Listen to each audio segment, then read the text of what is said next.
अगर आपने भारतीय सेना में शामिल होना है तो आपको शारीरिक और मानसिक रूप से हर तरीके से आपको मजबूती दिखानी है। आपका हौसला बुलंद होना चाहिए। नमस्कार, आप देख रहे हैं उत्तराखंड का नंबर 1 डिजिटल चैनल पहाड़ टीवी और मैं हूं आपके साथ स्मिता पटवार। तमिलनाडु में हुए दुखद हादसे से पूरा देश मायूस है।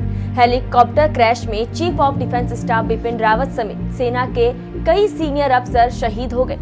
इस घटना में सीडीएस बिपिन रावत की पत्नी मधुलिका रावत भी नहीं रही। यह हादसा कोयम्बटूर और सुलूर के बीच कुन्नूर के जंगलों में हुआ, जहां सीडीएस बिपिन रावत समेत MI-17V5 हेलीकॉप्टर में सवार सेना के 14 लोग दुर्घटना के शिकार हो गए। इस घटना में 13 लोगों की मौत हो गई है, जबकि सेना के एक अधिकारी का इलाज जारी है।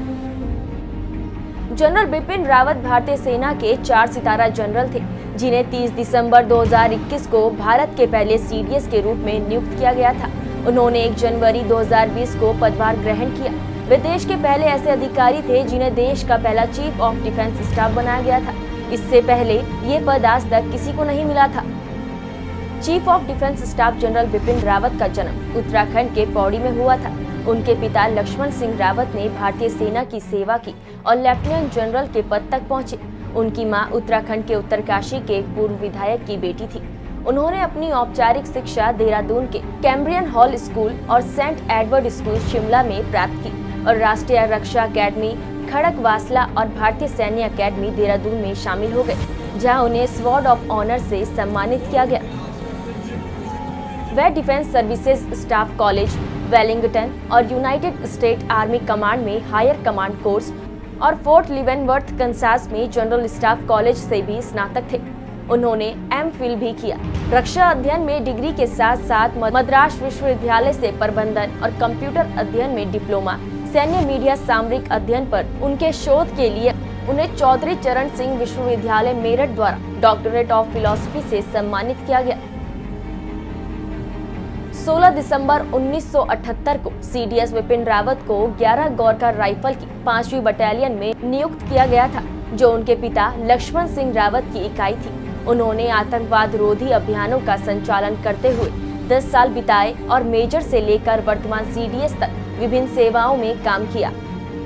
मेजर पद पर रहते हुए सीडीएस बिपिन रावत ने जम्मू कश्मीर के उरी में एक कंपनी की कमान संभाली। उन्होंने कर्नल के रूप में किबुथु में LAC के साथ अपनी बटालियन की कमान संभाली। ब्रिगेडियर के पद पर पदोन्नत होने के बाद उन्होंने सोपोर में राष्ट्रीय राइफल के 5 सेक्टर और कांगो लोकतांत्रिक गणराज्य में एक अध्याय 7 मिशन में बहुराष्ट्रीय ब्रिगेड की कमान संभाली, जहां उन्हें 2 बार फोर्स कमांड की प्रशस्ति से सम्मानित किया गया। बिपिन रावत ने उरी में 19वीं इन्फैंट्री डिवीजन के जनरल ऑफिसर कमांडिंग के रूप में पदभार संभाला, जब उन्हें मेजर जनरल के पद पर पदोन्नत किया गया। एक लेफ्टिनेंट जनरल के रूप में उन्होंने पुणे में दक्षिणी सेना को संभालने से पहले दीमापुर में मुख्यालय वाली 3 कोर की कमान संभाली। अगर आपने भारतीय सेना में शामिल होना है तो आपको शारीरिक और मानसिक रूप से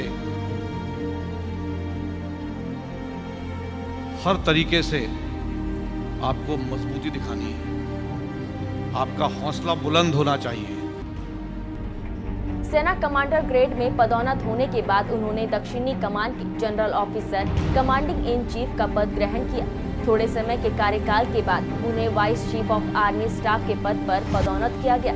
उन्हें 17 दिसंबर 2016 को भारत सरकार द्वारा 27वें सेना अध्यक्ष के रूप में नियुक्त किया गया था और 31 दिसंबर 2016 को पदभार ग्रहण किया था।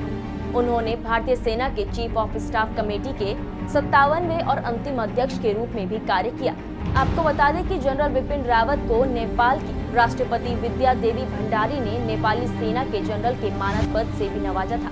काठमांडू स्थित राष्ट्रपति के आधिकारिक आवास शीतल निवास में आयोजित विशेष समारोह में जनरल रावत को वर्ष 2017 में इस मानद पद से सम्मानित किया गया था। उन्हें 30 दिसंबर 2019 को पहले सीडीएस के रूप में नियुक्त किया गया था और 1 जनवरी 2020 को पदभार ग्रहण किया था। सीडीएस बिपिन रावत की शहादत सेना और देश के लिए एक बड़ी क्षति है। राष्ट्रपति रामनाथ कोविंद और प्रधानमंत्री नरेंद्र मोदी ने इस घटना पर शोक जताते हुए श्रद्धांजलि दी है। शहीद जनरल बिपिन रावत ने भारतीय सेना में कई महत्वपूर्ण पदों पर काम करते हुए अपनी अमूल्य सेवाएं दी। इस दौरान उन्हें अपनी उपलब्धियों के लिए कई अवार्ड और सम्मानों से नवाजा गया। 16 दिसंबर 1978 को बिपिन रावत ने 11वीं गोरखा राइफल की 5वीं बटालियन को ज्वाइन किया।